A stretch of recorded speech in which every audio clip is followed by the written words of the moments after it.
Section 7.2, Addition and Subtraction Formulas.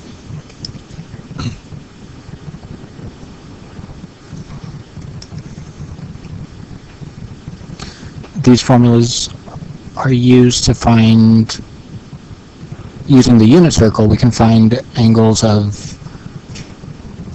75 degrees, because that would be 45 plus 30, or 105 degrees, or we can even do subtraction and get things like 15 degrees or anything like that that use the angles that we know from the unit circle. So we'll still be using our 30 degrees, 45 degrees, 60 degrees, 90 degrees, and so on. Or if you think of it in radians, pi over 2, pi over 3, pi over 4, pi over 6. And we can combine those with addition or subtraction to get new angles without having to use a calculator. So our first example, we're going to find cosine of 75. Split that up because we know 75 is 30 plus 45.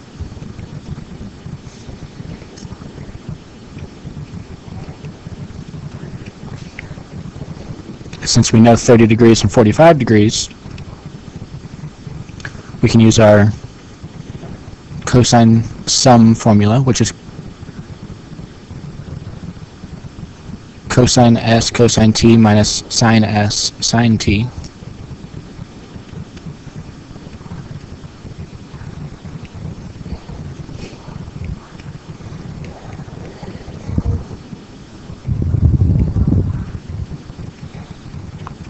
Where it just uses the two angles that you can add together.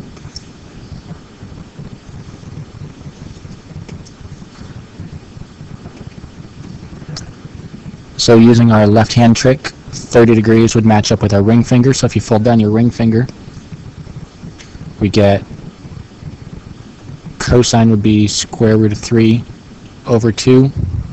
Sine would be 1 over 2.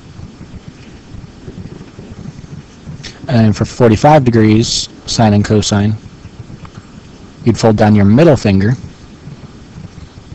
So they're both square root of 2 over 2.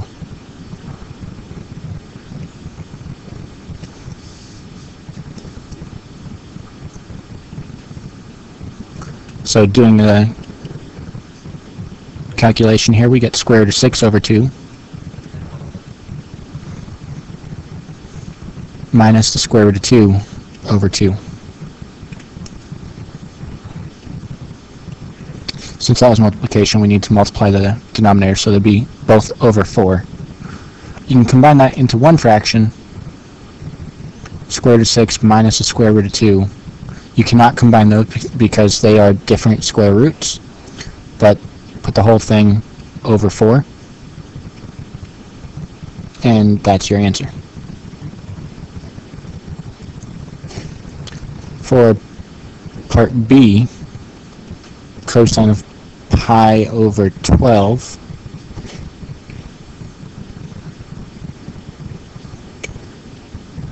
you can make pi over 12 with subtraction.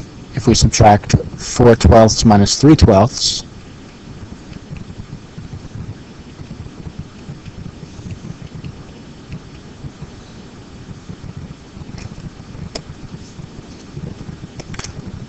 and if we reduce those to things that we know, that would be pi over 3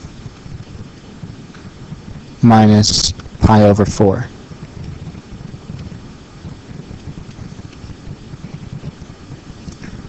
So if we use the subtraction formula for cosine, it's the same as what we did for addition, but now it's a plus sign in between.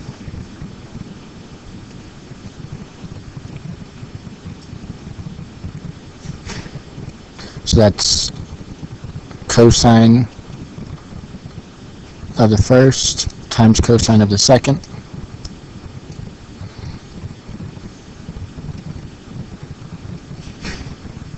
Now plus sign in between. sine of the first times sine of the second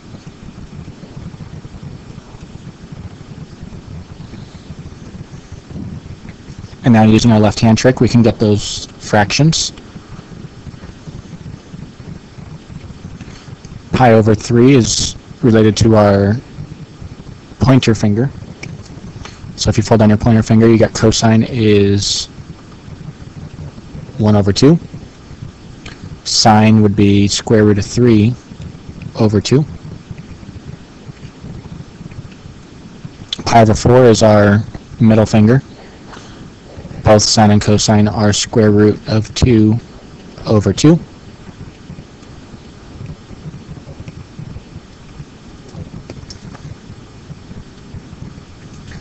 So we get square root of 2 over 4 plus square root of 6 over 4. You can write that as one fraction, square root of 2 plus square root of 6 over 4.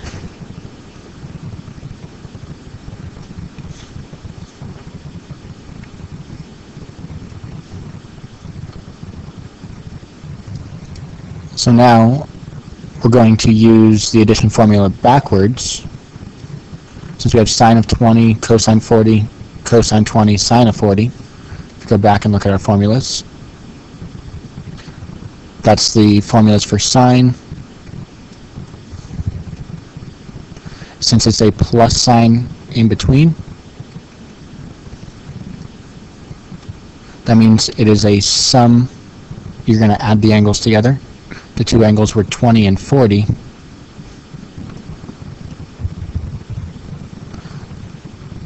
Add those together, you get 60. So that'd be sine of 60, which we can get by using our left hand trick. Folding down our pointer finger tells us sine of 60 degrees is square root of 3 over 2.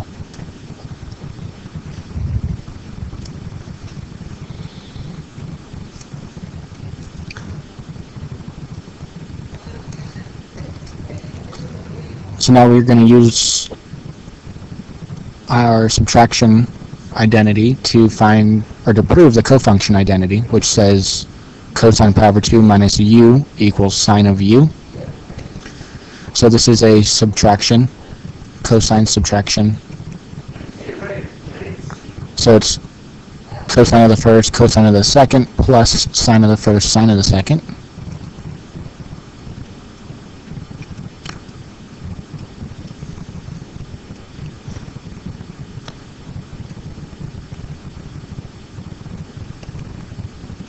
Sine of the first angle, sine of the second angle.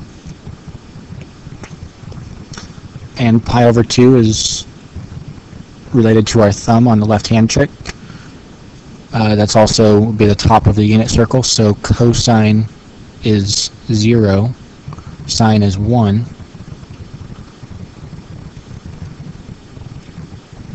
So that's 0 times cosine of u plus 1 times sine of u. 0 times anything is 0, so it's just sine of u, which is what the identity said. Let's look at another example where we're going to verify an identity. And if we look at the right-hand side first, that is a tangent of sum of an angle. So let's go back and get our formula. Tangent sum is tangent plus tangent over 1 minus their product.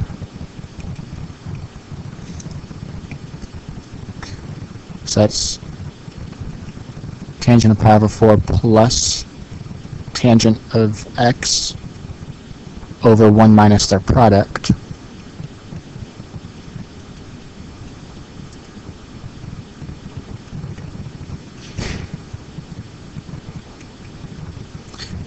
And remember, tangent is just sine over cosine. So for pi over 4, which would be related to our middle finger on our left-hand trick, sine over cosine would be square root of 2 over 2 over the square root of 2 over 2. They're the same.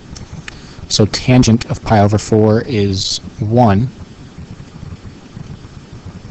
1 plus tangent of x. Tangent of pi over 4, we have that again down here. That's 1, so that's 1 minus tangent of x.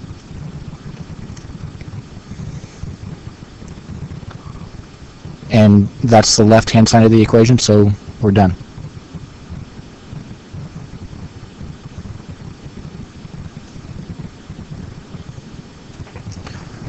So our next formula can be used when we're adding something involving sine and cosine of the same thing. They can be multiplied by numbers, but sine plus cosine have to be of the same angle.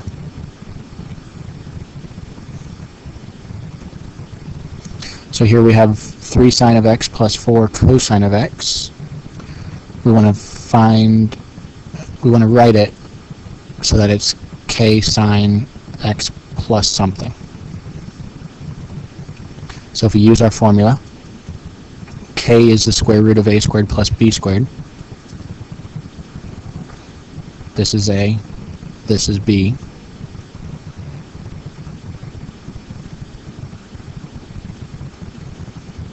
So 3 squared plus 4 squared equals 25. Square root of 25 is 5. So k is 5.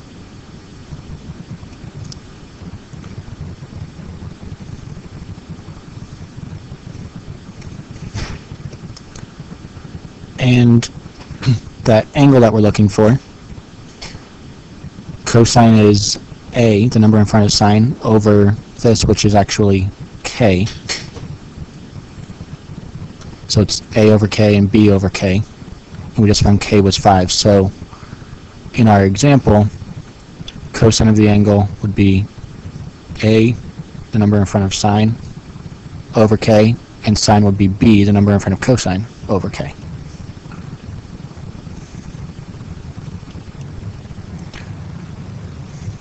So cosine of the angle has to equal the number in front of sine, 3, over 5, and sine of that angle would equal 4 over 5. Since they're both positive, that tells us that it's in quadrant 1, and if we use our calculator, you can input either sine or cosine inverse of 4 over 5.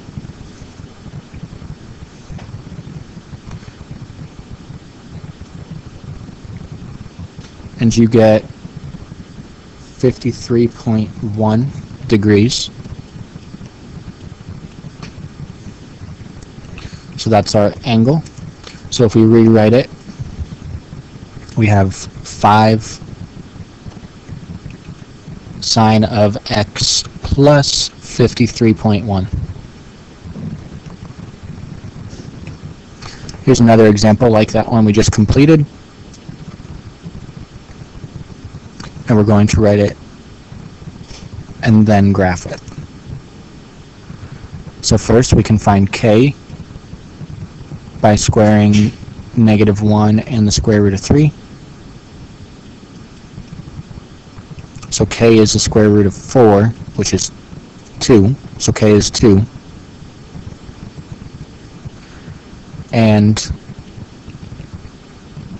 we have the property where sine equals square root of 3 over 2, and cosine equals -1 over 2.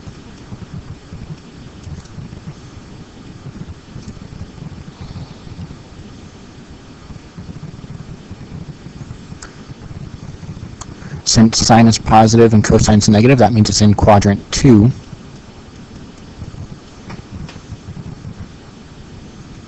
And if we ignore signs for a second, on our left-hand trick to get sine square root of 3 over 2 and cosine of 1 over 2,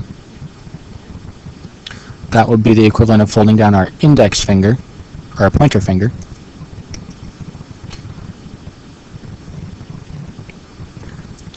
which if we wrote in radians would be pi over 3, so the angle we are looking for is pi over 3.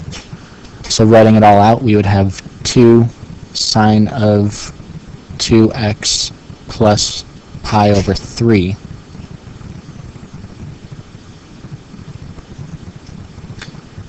And if you go to graph that, that's a little bit easier because now we know the amplitude is 2. Our period would be 2 pi over 2.